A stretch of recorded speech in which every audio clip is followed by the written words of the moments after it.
भगवान बुद्ध के समय प्रबंधन पर कई शिक्षाप्रद कहानियां प्रचलित हैं। इनमें से एक प्रसिद्ध कहानी है जो हमें समय का महत्व समझाती है। कहानी समय का महत्व। एक बार एक व्यक्ति भगवान बुद्ध के पास आया और बोला, भगवान, मैं कुछ बड़ा करना चाहता हूं, लेकिन मेरे पास समय नहीं है। मैं अपने रोजमर्रा के कामों में इतना व्यस्त हूं कि जीवन का आनंद भी नहीं ले पाता।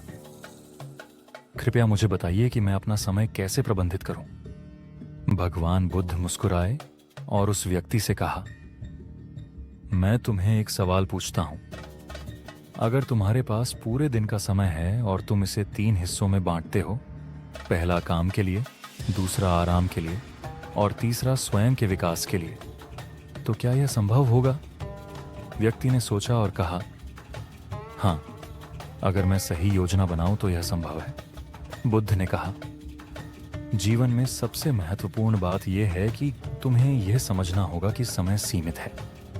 अगर तुम इसे सही तरीके से नहीं उपयोग करोगे तो यह व्यर्थ चला जाएगा। हर दिन तुम्हें यह तय करना चाहिए कि तुम्हारे लिए क्या प्राथमिकता है। जो चीजें तुम्हें आगे बढ़ने में मदद करें, उन्हीं पर ध्यान दो। उन्होंने एक उदाहरण दिया।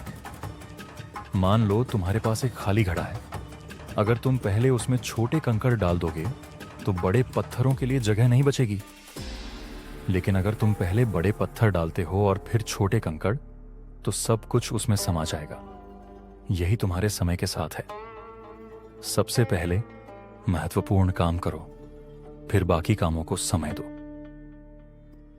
व्यक्ति ने बुद्ध की इस बात को समझ लिया और कहा, भगवान, आपने मुझे सिखा दिया कि समय का सही प्रबंधन कैसे किया जाता है। मैं अब अपनी प्राथमिकताओं को समझूंगा और जीवन का हर पल सार्थक बनाऊंगा। शिक्षा इस कहानी से हमें ये सीख मिलती है कि समय सीमित है और इसका प्रबंधन सही तरीके से करना ही सफलता की कुंजी है। अपने जीवन में महत्वपूर्ण चीज़ों को प्राथमिकता दें और हर पल